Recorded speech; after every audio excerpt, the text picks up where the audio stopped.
Bismillahirrahmanirrahim. Bismillahirrahmanirrahim. Alhamdulillahirabbil alamin. Wassalatu wassalamu ala asyrofil mursalin Sayyidina Muhammadin wa ala alihi washabbihi ajmain. Amma ba'du. Sahabat Indonesia yang kami hormati, berikut kita mulai kajian tafsir yang dikeluarkan oleh UII. Mari kita mulai dengan surat Al-Baqarah. Bismillahirrahmanirrahim. Alif lam mim. Dzalikal kitabul la raiba fihi hudal lil muttaqin. Di sini diterjemahkan Alif lam mim ini termasuk ayat-ayat yang oleh para ulama dianggap mutasyabihat. Artinya kita tidak boleh memaksakan maknanya. Kita cukup iman bahwa itu dari Allah Subhanahu wa taala. Ini termasuk ayat-ayat yang kita percaya bahwa ada makna yang diinginkan Allah, tapi kita tidak perlu menduga-duga apa sepersisnya makna itu. Dzalikal kitabul la raiba fihi, kitab ini tidak ada yang diragukan. Hudal lil muttaqin, petunjuk bagi mereka yang bertakwa. Sahabat Indonesia yang kami cintai, yang kami hormati, muttaqin dari kata kerja ittaqa yattaqi ittiqaan. Maknanya adalah menjaga diri. Ada 3 kelas muttaqin dalam terminologi para ulama, istilah yang dikeluarkan para ulama. 1, muttaqin orang yang menghindari perilaku syirik atau perilaku kekafiran. Sehingga menurut para ulama, apapun faseknya seorang mukmin, apapun kelirunya orang mukmin, misalnya pernah mencuri, pernah korupsi, pernah apa saja, masih dianggap mukmin karena dia masih bertauhid la ilaha illallah Muhammadur Rasulullah. Ini muttaqin yang paling kelas pokok, kelas bawah. Kemudian ada muttaqin kelas kedua, yaitu mereka yang menghindari dosa besar tapi tidak bisa menghindari dosa kecil. Misalnya bisa menghindari dosa zina, tapi dia bisa menghindari dosa melihat perempuan yang bukan mahramnya, yang bukan halal bagi dia. Ketiga muttaqin paling ideal, yaitu menghindari dosa besar, juga menghindari dosa kecil, bahkan menghindari sesuatu yang tidak penting. Ini yang dalam terminologi ulama disebut para wali atau para ulama, yaitu yang dalam ayat ala inna auliya Allahi la khaufun alaihim wa lahum yahzanun. Ini penting kami jelaskan kelas-kelas muttaqin supaya bahwa mukmin tidak pernah keluar dari status iman meskipun dia pernah melakukan satu kesalahan besar. Karena yang dikatakan mukmin adalah siapapun yang meyakini kebenaran risalah Muhammad, risalah yang dibawa Muhammad, berarti dia mukmin. Soal dia melakukan dosa atau apa saja itu menjadikan dia fasik, tapi tidak keluar dari status mukmin. Ini yang dimaksud dalam sebuah hadis, man qala la ilaha illallah dakhalal jannah. Siapapun yang pernah melafadzkan la ilaha illallah iman, maka dia pasti nanti masuk surga. Kemudian ada beberapa pertanyaan dari para sahabat dengan masa lalu orang itu yang macam-macam, Nabi tetap menjawab meskipun dengan masa lalu yang macam-macam. Sebab itu perlu dikaji serius, sebagaimana ada yang ditafsir Sawi bahwa muttaqin itu dari kata kerja ittaqa yattaqi ittiqaan atau ittaqa yattaqi taqwan. Ini maknanya orang yang menjaga diri. Tentu menjaga diri ini ada yang kelas premium, kelas sempurna. Jadi sesuatu apa saja yang bahaya kita jaga, termasuk dosa kecil, melakukan hal yang tidak penting. Ada orang mukmin yang hanya bisa menjaga dari dosa kekafiran, dosa kemusyrikan. Ini pun dengan segala kesalahannya masih ada kemungkinan dimaafkan Allah. Karena Allah pernah berfirman, innallaha la yaghfiru ayyushraka bihi wa yaghfiru ma duna dzalika liman yasha. Allah tidak akan memaafkan dosa syirik, tapi Allah masih bisa memaafkan atau masih berkenan memaafkan dosa di luar syirik. Kemudian yang perlu dimengerti oleh sahabat Indonesia adalah makna la raiba fihi. Ini yang perlu kami ungkap. bahwa Al-Quran ini tidak ada keraguan padanya. Tidak ada keraguan ini yang mudah kita teliti karena kita orang Indonesia. Mungkin rasa-rasa sastra Arab enggak kental. Mari kita teliti dari segi makna. Karena makna ini rasa dan rasa itu universal. Begini misalnya. Dulu orang-orang kafir Mekah karena mereka penyembah berhala, penyembah Tuhan-Tuhan yang banyak. Itu memprotes. Mereka memanggil tentu masih Muhammad, belum ya Rasulullah. Muhammad, kamu mengajak ke Tuhan berapa? Rasulullah menjawab, ke Tuhan yang satu. Lalu mereka bertanya, Muhammad urusan kita ini banyak, problem kita banyak. Tuhan banyak saja tidak bisa menyelesaikan apalagi satu Tuhan.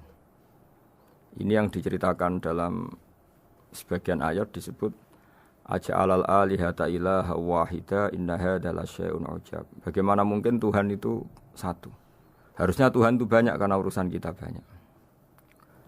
Lalu Rasulullah dengan bimbingan Tuhan, bimbingan Allah mendatangi mereka, kemudian Nabi menjelaskan Tuhan itu adalah ketua kalian, Tuhan itu adalah pimpinan kalian. Bagaimana kalau Anda jadi pembantu kemudian punya majikan banyak, punya penguasa banyak, punya tuan banyak, kemudian semua tuan-tuan Anda ini memerintahkan Anda dengan perintah yang beda-beda. Apa kalian mau punya majikan atau pimpinan yang banyak? Mereka menjawab tidak, Muhammad. Terus mereka akhirnya sadar bahwa problem Tuhan banyak itu tentu lebih sulit, lebih problem. Karena nanti perintahnya beda-beda, keinginannya beda-beda. Mereka akhirnya tersadarkan bahwa sebaiknya atau seharusnya memang Tuhan itu satu. Jadi Rasulullah SAW menjelaskan logika bertauhid itu dengan sekian variasi, dengan sekian logika. Kemudian Nabi kedua juga menjelaskan logika kompetisi. Kata Nabi yang karena bimbingan Allah diberi satu pengertian. Andai kan Tuhan itu 2 atau 3, kemudian berebut dalam tahta aras atau tahta yang di alam raya ini. Sebagaimana lazimnya para penguasa. Maka pasti ada yang menang, ada yang kalah. Dan yang kalah tentu gak layak sebagai Tuhan. Ini yang disebut wala ala ba'duhum ala ba'd. Tentu kalau Tuhan itu banyak, mereka akan berkompetisi, akan bertarung. Dan pasti pemenangnya ya satu, karena memang layak jadi Tuhan tetap satu. Sadarlah bahwa orang-orang kafir Quraisy, orang-orang kafir saat itu sadar pentingnya bertauhid. Ketiga, Nabi juga menjelaskan tauhid secara ilmu logika. Begini para pendengar. Kalau dalam teori ilmu tauhid yang agak jelimet dijelaskan begini. Jika ada 2 Tuhan, maka alam raya ini enggak menjadi alam. Logikanya adalah 2 Tuhan ini bisa kamu katakan sama-sama kuat. Ketika sama-sama kuat kemudian ingin menciptakan langit. Yang satu ingin menciptakan bumi, yang satu menolak menciptakan bumi misalnya. Atau yang satu ingin menciptakan langit, yang satu menolak ingin menciptakan langit. Kemudian ternyata bumi ini terbukti wujud. Logika awam adalah yang berhasil menciptakan bumi berarti Tuhan. Yang gagal atau kudrohnya gagal, kemampuannya gagal tidak bisa menciptakan bumi, gagal menjadi Tuhan. Ini logika awam. Logika ini pun kita terima. Tapi kalau menurut logika ahli tauhid, ahli pakar-pakar logika, cara berpandangan begini. Ketika Anda mengatakan ada 2 Tuhan yang sama-sama kuat, kemudian terbukti yang satu mampu menciptakan bumi, yang satu tidak. Bahasa Anda mengatakan sama-sama kuat ini sudah batal dari awalnya, karena terbukti bahasa Anda salah, sama-sama kuat ternyata yang satu tidak mampu. Sehingga dalam pikiran orang-orang ahli tauhid mengatakan, membayangkan Tuhan saja itu enggak kebayang, karena turunan kata ini pasti selalu salah. Karena tadi misalnya dikatakan, andai kan ada 2 Tuhan, kemudian yang satu mampu menciptakan bumi, yang satu tidak. Padahal Anda tadi bilang sama-sama kuat, ternyata terbukti yang satu tidak kuat. Berarti kata Anda sama-sama kuat ini salah. Ini pula yang diajarkan Rasulullah lewat bimbingan Allah, lewat wahyunya yang disebut Lau kana fihi ma alihatun illallahu la fasadata. Karena kalau ada 2 Tuhan pasti kamu sifati sama-sama kuat. Ternyata sifat sama-sama kuat ini batal demi hukum karena ternyata yang satu tidak mampu menciptakan bumi. Atau kamu sifati dua Tuhan ini sama-sama lemah. Itu tidak mungkin lagi karena ternyata bumi ini terbukti wujud. Pasti penciptanya ini tidak yang sangat kuasa. Jadi logika-logika tauhid sedemikian dibangun oleh Rasulullah lewat bimbingan Allah Subhanahu wa taala. Logika keempat supaya kita iman dan tambah kuat imannya adalah logika yang mudah dicerna oleh kebanyakan orang atau yang bisa diindra. Begini misalnya dalam sebuah ayat di surat Al-Kahfi, kemudian di awal surat Al-Ahqaf, kemudian di sebagian surat At-Tur, ada penjelasan begini. Ketika Rasulullah mengajak manusia menyembah Allah, kemudian orang-orang kafir tanya, lalu Tuhan kamu siapa Muhammad? Tuhan saya adalah Allah menciptakan langit bumi. Terus mereka berandai-andai, ada Lata, ada Uzza, ada Manat, ada Hubal. Itu Tuhan-Tuhan kami. Terus Rasulullah bertanya, apakah Tuhan-Tuhan yang kamu sembah itu memberi kontribusi saat langit dan bumi diciptakan? Mereka menjawab, tidak Muhammad, itu Tuhan-Tuhan yang kami bikin. Begitu juga asumsi tentang Tuhan-Tuhan yang lain. Apakah Isa ikut menciptakan bumi atau menciptakan langit? Tentu jawabannya tidak. Karena Isa lahir di bumi, orang tahu tanggal lahirnya, tahu tahunnya, dan sebelum ada Isa juga sudah ada bumi. Sehingga untuk menetapkan tauhid, berkali-kali Quran tanya, Amman khalaqas samawati wal ardo, siapa sih yang menciptakan langit bumi? Siapa sih yang menurunkan air dari langit? Siapa yang mengatur ini, itu, ini, itu? Akhirnya mereka menjawab, itu semua Allah Muhammad. Begitu juga kemungkinan setan misalnya. Setan itu fisik atau makhluk atau apa saja yang tidak kita lihat. Kemudian setan itu lewat rayuannya, lewat tipu dayanya ingin disembah. Kata Allah menjelaskan ini, ma asyadduhum khalqas samawati wal ardi wala khalqa anfusihim. Kamu tidak perlu takut sama setan atau apalagi menuhankan setan. Setan itu tidak yang punya reputasi menciptakan langit dan bumi. Bahkan setan tidak bisa menciptakan dirinya sendiri. Ini menjadi pengetahuan bagi kita betapa bagi pakar-pakar tauhid, ahli tauhid, ketika setan nyatanya diusir dari surga, itu pun versi mereka. Versi mereka pun mengatakan seperti kita bahwa setan itu diusir dari surga dan ya keluar dari surga. Kalau setan itu Tuhan, tentu diusir gak mau karena di surga itu nikmat. Ketika setan diusir dari surga ya keluar, dia juga jadi makhluk yang hina-dina. Berarti dia tidak punya kekuasaan bahkan pada dirinya sendiri. Dipaksa keluar dari surga ya keluar, dipaksa menjadi ahli neraka jadi ahli neraka, dipaksa jadi apa saja juga dia akan jadi seperti yang dipaksakan. Ini menunjukkan bahwa setan adalah tahta kudratillah, tahta qahrillah, tahta satwatillah, bahwa setan pun dalam kendali kekuasaan Allah. Makanya Allah mengatakan kamu tidak usah menyembah setan, tidak usah nurut sama setan. Setan itu lemah sekali. Karena faktanya dia tidak bisa memaksakan keinginannya. Ini yang oleh Allah disebut dalam firman-Nya inna kaidas syaitani kana dhaifa. Setan itu lemah sekali. Ini perlu saya sampaikan ke para pendengar Unisia bahwa bertauhid itu ada sekian logika. Logika kelima adalah logika orang awam. Awam sekali. Suatu saat ada perdebatan antara Abul Hasan al-Asy'ari. Abul Hasan al-Asy'ari ini tokoh ahli sunnah paling populer dalam ilmu logika. Dia mengatakan orang menemukan Tuhan itu harus lewat logika yang cermat. Tidak boleh taklid, hanya ikut-ikutan. Dia harus menemukan satu argumentasi bahwa Tuhan atau pencipta langit itu ada. Kemudian ada satu problem di mana orang-orang kampung atau orang-orang yang lugu atau orang-orang awam itu tidak bisa ilmu logika, ilmu mantek kalau dalam bahasa pesantren. Kata Abu Mansur, kata Abul Hasan al-Asy'ari, itu masih mungkin. Walhasil para ulama ini meneliti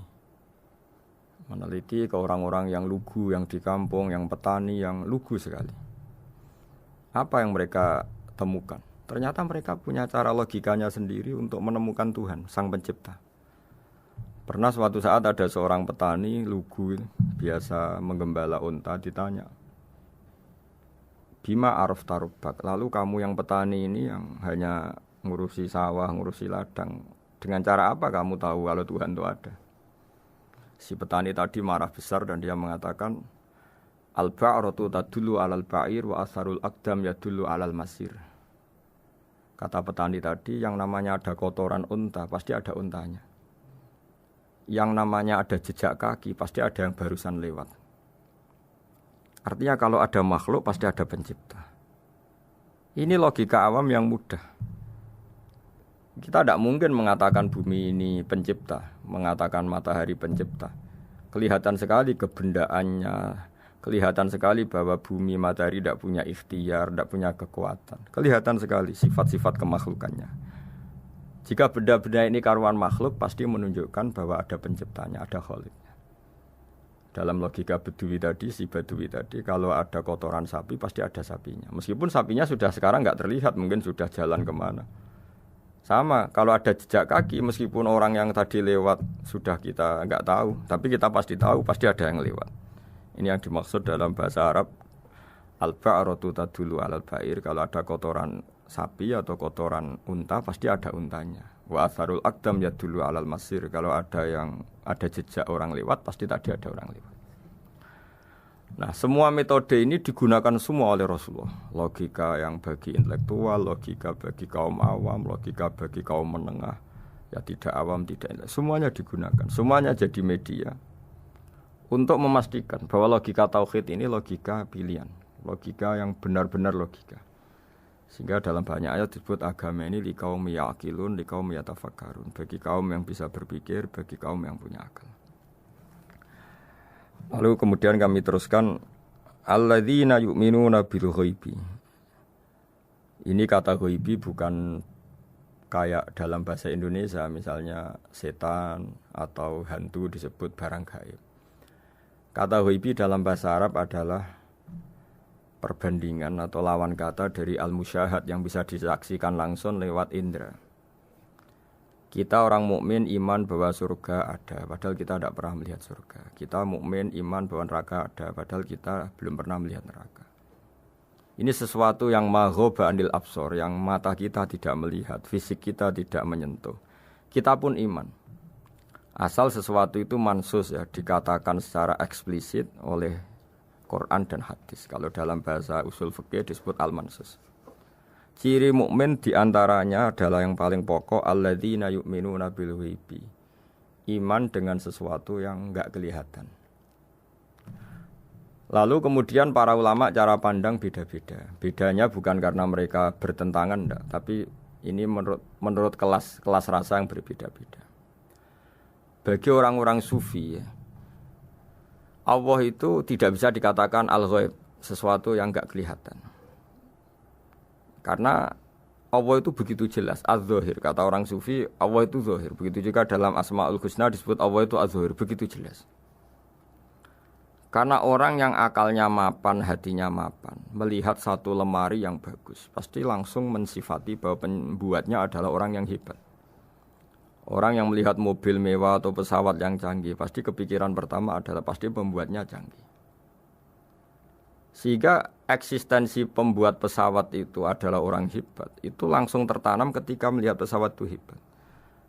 Bagaimana mungkin seseorang ragu akan kehebatan pembuat pesawat ketika melihat detail-detail pesawat? Pasti langsung kepikiran kalau pembuatnya itu hebat. Memutuskan bahwa pembuat pesawat hebat itu tidak harus ketemu yang membuat, juga tidak harus melihat. Tapi akal kita pasti meyakini pembuatnya itu hebat. Berarti keputusan menyimpulkan bahwa pembuatnya hebat adalah az-zahir begitu jelas. Begitu juga langit dan bumi, matahari semuanya tertata rapi. Air dengan fungsi manfaat yang sebegitu hebat, oksigen, semua tanaman, buah-buahan. Meskipun kita tidak pernah melihat Tuhan, tapi akal kita, nurani kita pasti berkeyakinan dan tahu betul pasti pembuatnya itu zat yang super hebat, super bijaksana. Sehingga dalam kategori ini Allah tidak bisa dikatakan suatu yang enggak tersentuh, yang enggak terjangkau. Allah itu az-zahir begitu jelas. Sehingga di antara Asmaul Husna disebut az-zahir. Sebab itu saya menganjurkan atau saya punya saran bahwa alladzina yu'minuna bil ghaibi itu contoh paling mudah itu kayak surga, kayak neraka. Kalau Allah sendiri itu az-zahir, mudah diketahui. Karena tadi orang yang melihat pesawat canggih, pasti saat itu juga berkeyakinan dan itu pasti benar, pasti pembuatnya juga canggih. Nah, di sini disebut alam raya ini ayat, semuanya itu bukti kekuasaan Allah. Dalam syair-syair orang sufi masyhur sekali itu wa fi kulli syai'in lahu ayatun yadullu ala annahul wahidu. Setiap sesuatu kejadian di alam raya adalah bukti keesaan Allah, bukti eksistensi Allah Subhanahu wa taala. Sehingga dalam satu kisah, normalnya orang itu paling tahu itu dengan dirinya sendiri. Karena dia adalah dia. Tapi kalau Imam Sibawayh, seorang pakar nahwu, mengatakan a'raful ma'arif Allah. Di alam raya ini yang paling mudah dikenali itu ya Allah, pencipta. Karena andai kan kita sendirian di hutan, kemudian kita mulai punya akal, kita mungkin tidak tahu diri kita ini siapa. Tapi setidaknya kita langsung menyimpulkan bahwa kita tidak bisa menciptakan diri kita sendiri. Ketika kita berkesimpulan tidak bisa menciptakan diri kita sendiri, pasti kita terus berkesimpulan ada di luar kita yang menciptakan kita. Nah, sebab itu kenapa sifat mencipta ini yang pertama kali dikenalkan oleh Allah kepada nabinya untuk dikenalkan kepada umatnya. Yaitu disebut Iqra bismi rabbikal ladzi khalaq. Muhammad, bacalah dengan nama Tuhanmu. Sifat Tuhan yang paling mudah dikenali oleh siapapun adalah sifat pencipta. Karena ketika seseorang yakin dia lahir sudah ada bumi, dia lahir sudah ada langit, dia pasti akan tahu bahwa dia ada penciptanya. Sehingga paling mudah mensifati Allah atau mensifati Tuhan adalah bismi rabbikal ladzi khalaq.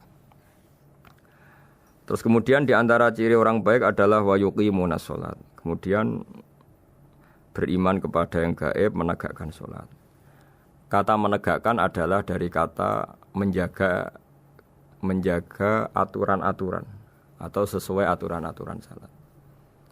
Kita tahu dalam salat ini ada beberapa syarat yang harus dipenuhi. Misalnya harus wudu, harus suci di tempat yang suci. Terus ada syarat-syarat dalam internal salat, dia harus baca Fatihah, harus tumakninah, macam-macam. Itu eksistensi definisi salat. Kemudian kata berdiri juga diartikan para ulama, eksistensi sholat harus diketahui secara publik, secara sosial. Karena sesuatu itu punya eksistensi kalau jadi konsensus atau diakui oleh publik. Di sini agama mewajibkan sholat jamaah. Kata banyak ulama, jamaah itu fardu kifayah, bahkan ada mengatakan fardu ain. Harus dijalankan orang banyak secara massal dan harus di tempat yang terbuka. Sehingga kata para ahli fikih, andaikan ada orang jamaah di dalam rumah tidak diketahui oleh banyak orang, belum mencukupi atau belum menggugurkan kewajiban jamaah. Sehingga eksistensi sholat harus diketahui secara publik. Sehingga dulu Rasulullah itu kalau sholat ya di masjid dan masjidnya terbuka. Sampai sekarang kita pun menyaksikan semua umat Islam kalau sholat di masjid yang terbuka. Sehingga dunia non-muslim pun tahu bahwa dalam Islam ada ritual, ya, ada ibadah yang bernama sholat. Hikmah kedua dengan cara terbuka seperti ini, sholat itu menjadi gak pernah rubah mulai zaman Nabi sampai kiamat. Dengan tradisi jamaah berarti kaifiyah atau cara sholat ini permanen.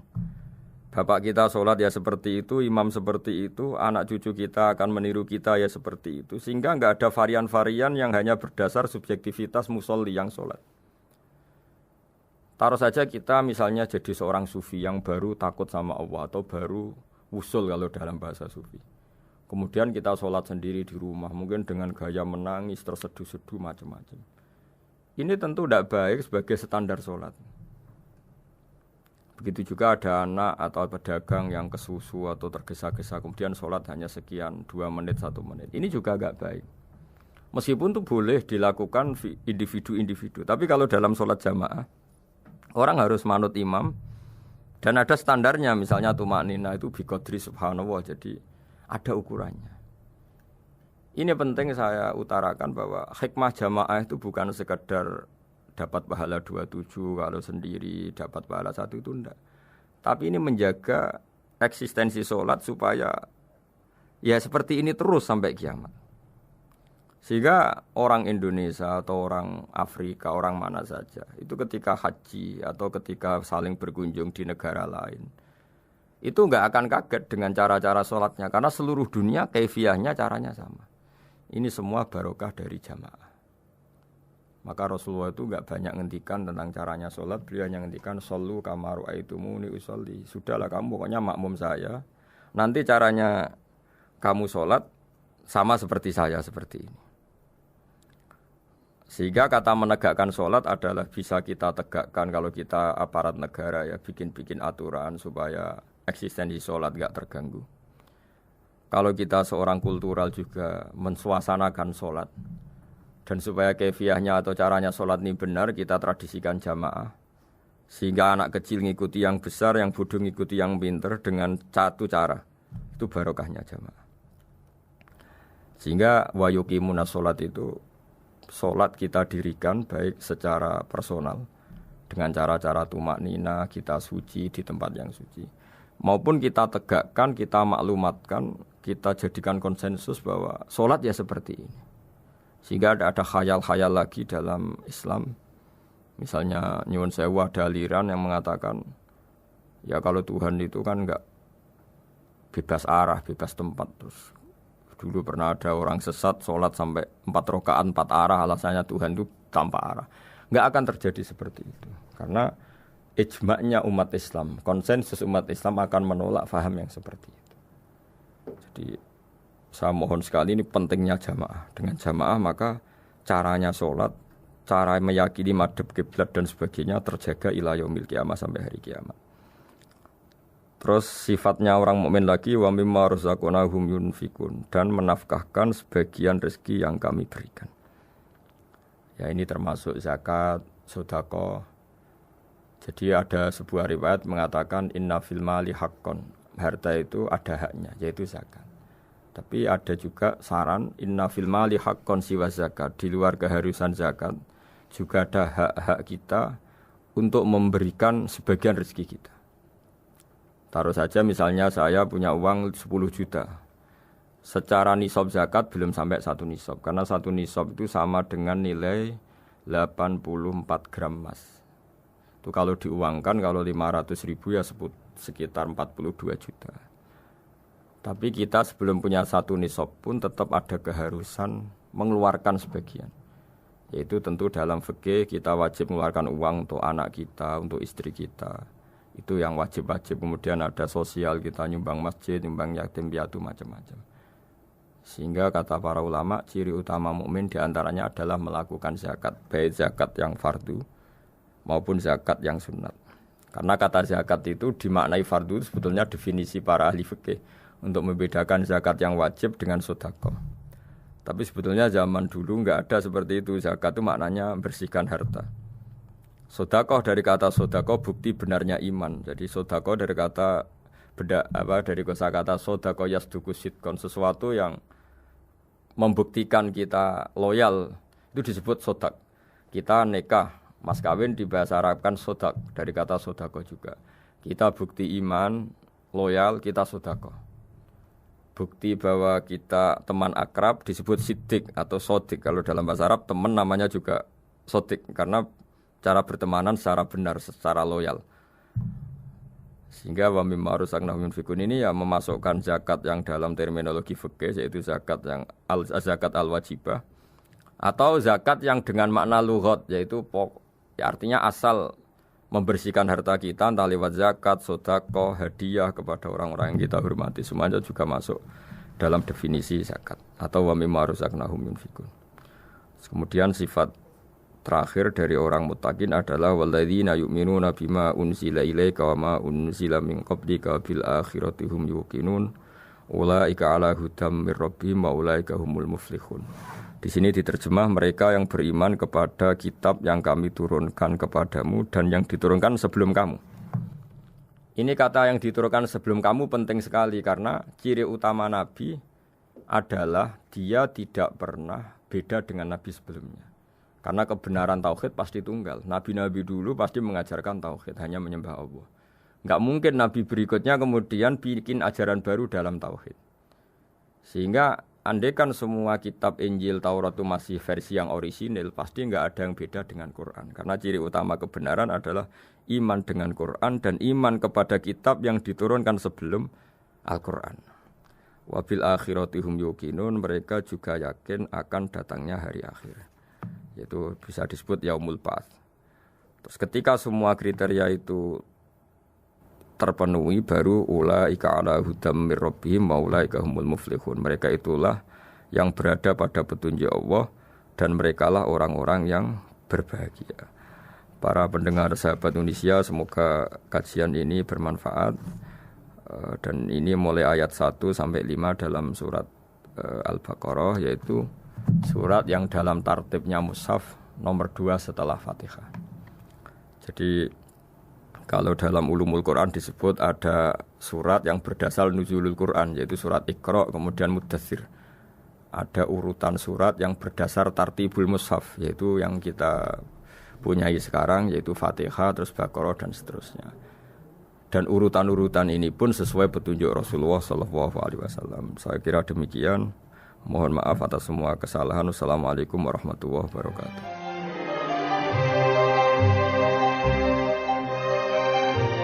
Demikian tafsir UII bersama Kiai Haji Ahmad Bahaudin Nur Salim, pengasuh Pondok Pesantren Tahfizul Quran Rembang. Beliau juga merupakan mitra Profesor Zaini Dahlan MA dalam penyusunan Quran Karim dan terjemahan artinya Universitas Islam Indonesia.